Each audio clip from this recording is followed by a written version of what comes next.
I haven't made a video in over 3 weeks because I was at the Cannes Film Festival interning, but also watching a lot of films. So today I want to talk about all of the 20 movies that I got to see. Starting off, first night of the festival, and I saw a beach screening of Trainspotting. You know, the classic, disgustingly amazing Ewan McGregor movie that I guess landed him the role as Obi-Wan Kenobi, and I got to see the restoration of that. This was the first time I ever saw the film, and getting to see it on a kind of cold and rainy beach while 1,010,000 people were leaving because it was cold and rainy and not the best movie watching conditions were honestly kind of perfect for this movie just because of how grimy and disgusting it was. And you know, to have that almost 4D effect of it just being hard to sit in the cold rain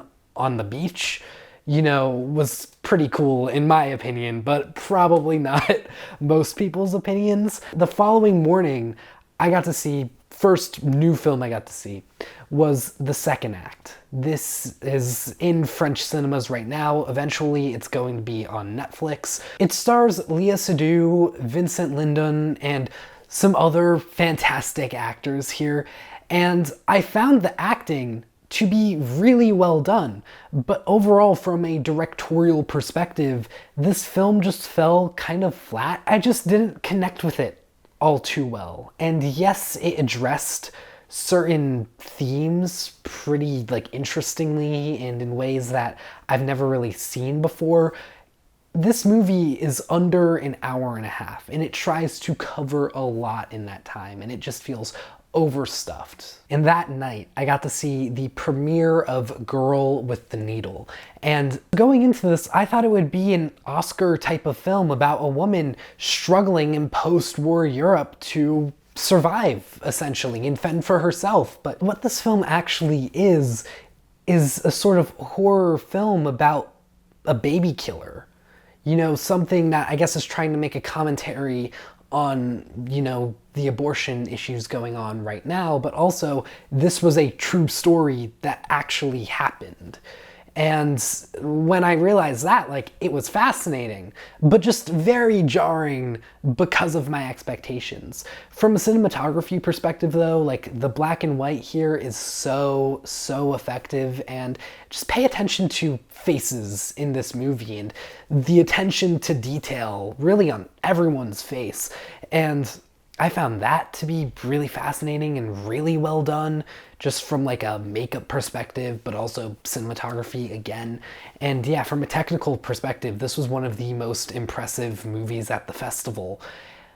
But it didn't necessarily hit super high highs for me. This was a very dark and disturbing movie, and some people loved it.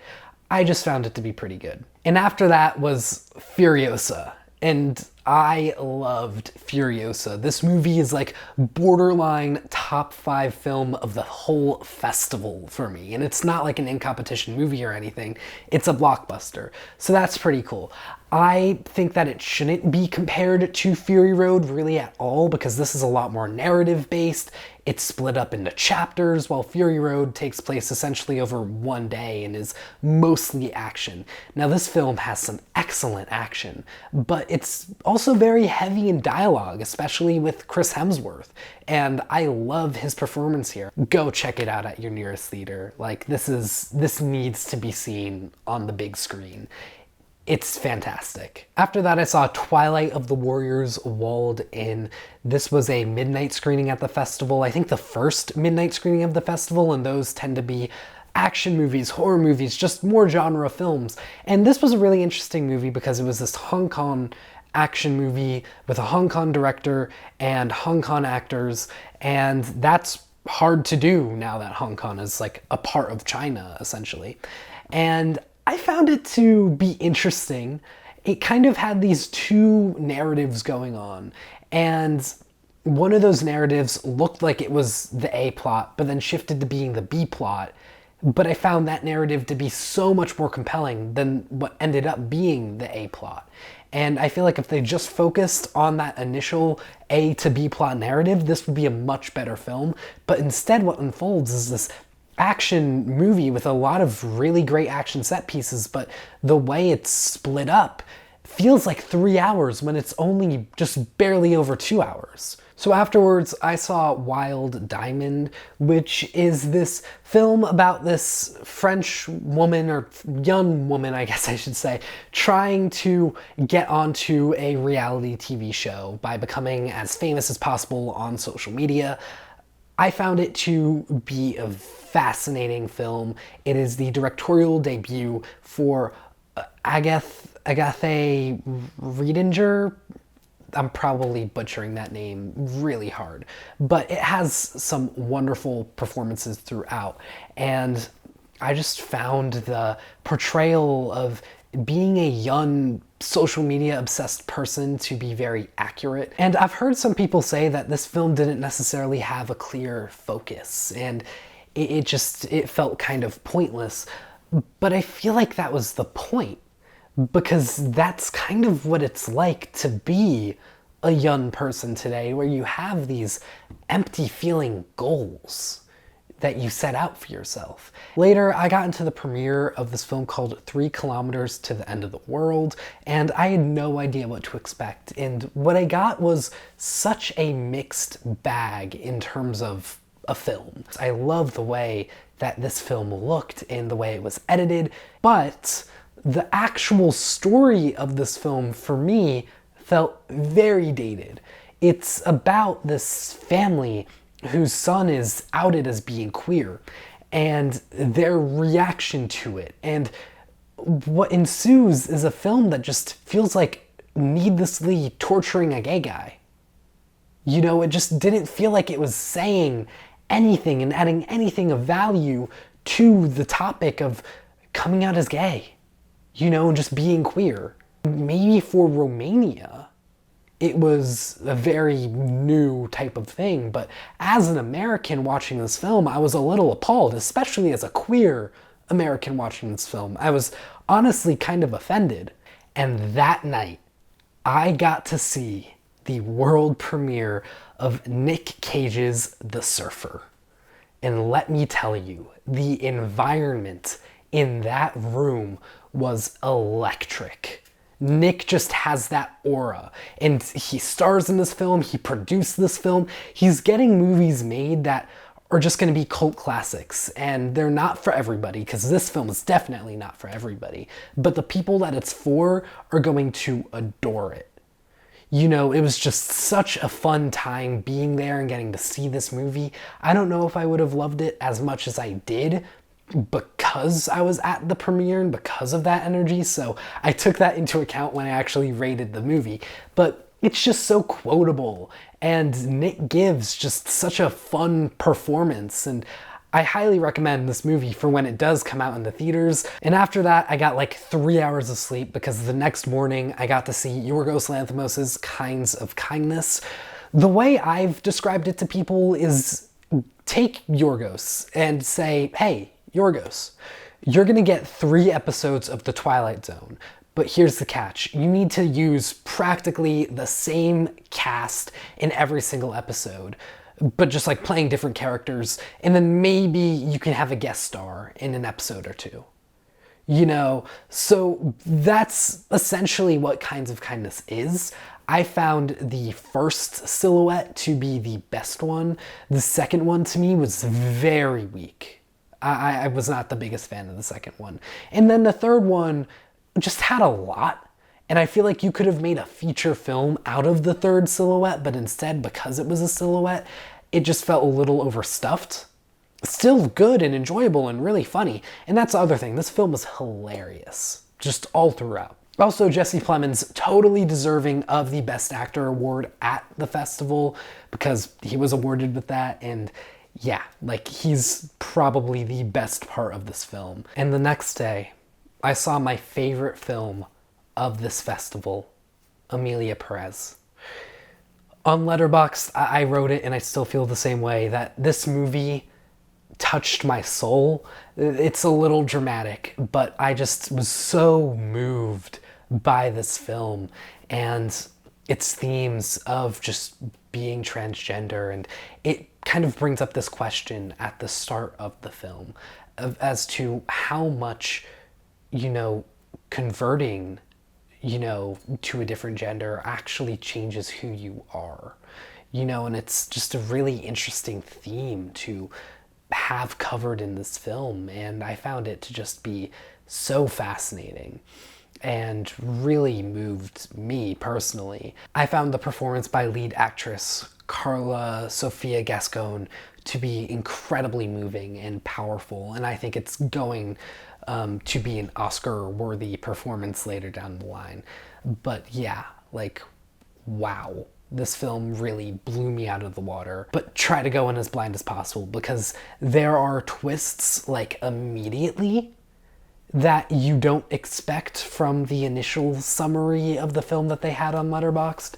So, I found that to be the best way to watch this film, and I can't wait until it's out on Netflix. Sadly, it's not going to be out in theaters, but I just can't wait to watch it again and again and again and again. That night, I got to see The Substance, probably my second favorite movie of the festival. It is all about this sort of fading actress played by Demi Moore, who is being cast away by producers and studios because she's too old and they want someone younger. So she's willing to do whatever she can to become younger, to appear younger, to keep working in the industry. And what a performance by Moore. Also, Margaret Qualley is in this. What a performance by her.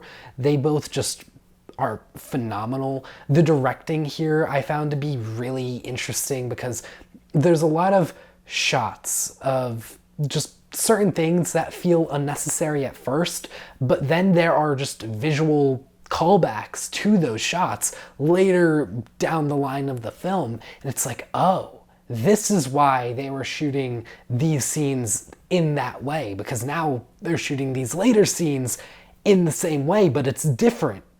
And I don't want to say how it's different, but this film just kept going and going and ramping up, and it's a body horror movie, so it's not for everybody, but if you are into body horror, you're gonna really enjoy this film. And it talks a lot about how Hollywood casts away these older actresses, because older actors, you see them working. I mean, it doesn't really mention that, but older actors stay in the biz really for a long time, but older actresses really seem to come and go a lot more.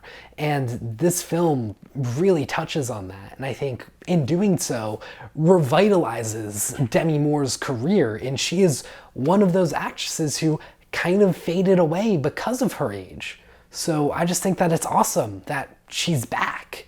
And what a performance in film to come back with. I mean, I really can't wait to see what she does next. And I was later shocked to see that The Apprentice is actually a pretty good movie. Sebastian Stan had the impossible task of portraying Donald Trump in a way that was serious, but also, keeping the mannerisms and whatnot that have been played up as jokes so many times before. But Sebastian Stan does it perfectly.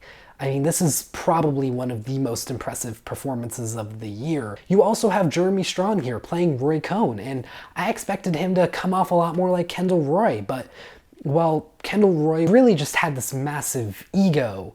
Cohn has all the power, and he is terrifying for it. And Strong does such a fantastic job playing that up. And also the filmmaking here. It felt a lot like, a Blackberry. It felt a little like Succession. The score is even a little reminiscent of Succession. So I think if you're a fan of Succession, this film could definitely be for you. One big complaint I've heard from this film is that it's too sympathetic towards Trump. But I think it has to be. Because if you portray it like this guy was born the worst person in the world, then like you have a very one-dimensional film. And then I got to see Palme d'Or winner Anora, and it totally deserved the Palme. It's such a great film. This is the first movie I'd ever seen by Sean Baker, and what a film to introduce me to his filmography, just because it's so good. You get a fantastic performance from Mikey Madison, and she's so talented. And really, like, it starts small, and it just keeps building up and building up and building up, and it takes a couple of turns that you just would never expect. And although it's a really funny movie, it is a really powerful movie about love and about being taken advantage of, and just what's that like. And I think this is totally an Oscar-worthy film. I followed that up with what has been one of the most divisive films out of Cannes, Paolo Sorrentino's Parthenope. I found it to just feel kind of empty. It felt like the type of film that it's trying to be this empowering feminist type of film, but only for beautiful women. It focuses a lot on beauty. It's supposed to empower beautiful people and be like, beautiful people struggle too. They have a hard time too. And they get these things because they're beautiful, but there's also downsides to them, and they get taken advantage because they're beautiful, and yada, yada, yada. And I get it, like I get what it's trying to say, but I think the way that it went about that felt very uninclusive to a lot of groups of people. And I found this to be one of the weaker films of the festival for me. Cinematography-wise, it's gorgeous. Like, this is a beautiful film, not only with the cinematography and the gaffing, but also because every location here is like in Southern Europe, like it's like the perfectly located film in terms of beauty. Then I waited in a 3-hour rush line for the premiere of Motel Destino. I thought this could have been a really interesting film, but this ended up being my least favorite film of the whole festival. It really just seemed to take sex as character development and plot development. This movie was really only sex and exposition. There wasn't much more than that. And it did a lot more telling than showing in certain circumstances. And yes, I think the cinematography in this film was good. It's probably the best part of this film. But the cinematography in every film at this festival is great. Every film I saw was shot really well. So that can't carry this movie. When aside from that, it's just sex and exposition in a story that develops just poorly and then ends pointlessly. Then the following morning, I got to see the 2-hour, 45-minute rom-com Beating Hearts. And I don't know if you could necessarily call it a rom-com. I think some people would and some wouldn't. I found it to be pretty funny and also just really enjoyable. It really fills up those 2 hours and 45 minutes. It doesn't feel nearly that long. It just has a lot of really interesting character developments. And, I've been talking about cinematography here, but what this film did really well was camera movement. The camera moved in just some really interesting ways, in ways that I, as a filmmaker, would never think of. And, it captures this sort of grime, but it also just does a great job on focusing on the love story of this film. But there is also a crime aspect, and it did feel a little reminiscent of like a Scorsese almost to me. Later, I saw India Donaldson's directorial debut, Good One. This was a very small-scale film. It's just about a father, daughter, and then one of the father's best friends going on a hiking trip. And just sort of the conversations that happen during this trip and, certain issues that come up. And, it's a story of perversion and really focusing on that father-daughter relationship and how it's evolved and what it's like to be a child of divorce. I really appreciated just kind of how homey this film felt. Its dialogue felt real, and just everything that happened in this film just felt like it could actually happen. I think this is by far the most believable film that I saw at the festival, just in terms of realism. After that, I saw Bird. And Bird was interesting. I heard that there were some magical realism elements going into it, which I think you kind of need to know. If you don't expect the magical realism, then I think it's very jarring. So I think I enjoyed this film a lot more than other people did because they didn't know about the magical realism. And all the performances were great. Barry Keoghan, Franz Rogowski. You know, sadly, I feel like because there is magical realism in this film, it takes away from, you know, the coming of age themes that it does try to go over. And I think that overall, even though I didn't necessarily mind those aspects of the film, I think this movie would have been better without magical realism, because then the main focus would be the coming of age story that it is trying to tell. Finally, my last film that I got to see of the festival was Flow. Now, Flow is a dialogueless movie sort of about like this great flood that happens in a earth devoid of humans, just animals, and it mostly follows this black cat as well as the other animals that eventually accompany it on its journey around the world, like during this great flood. And it's an adorable film. The animals are adorable, and the animation is really impressive. I went out of this film just kind of thinking, oh, like imagine if, you know, like when you go to Costco and or just any store that has TVs or monitors and you see them display like videos to kind of show like how well those monitors and TVs can display videos. Well, Flow felt like that, but a movie. In like a good movie. Not necessarily a great film. You know, I think it's limited because it's just a story about animals and it doesn't have dialogue. But for the film that it's trying to be, I found it to be really good. You know, it does a good job at keeping you hooked. But I guess my biggest issue here is that it's not great at editing for tension. There's a lot of moments where you'll see something happen and you assume that, oh, this is gonna like lead to like some tension, but then everything is fine. And then there's other moments that are tense, but then they're cut in just such a bland way where it just doesn't feel dynamic. You know, and I feel like you need tension to be dynamic. And with that being said, those are all of the 19 movies I got to see at this year's Cannes Film Festival. I was there for 2 weeks, but sadly, because I was interning, I just couldn't see as many movies as I wish I could. I didn't get to see Megalopolis. I didn't really get to see Seed of the Sacred Fig, but hopefully you enjoyed this little video and my takes on these films. If you got to go to Cannes, please let me know your thoughts on these movies. Let's start a discussion.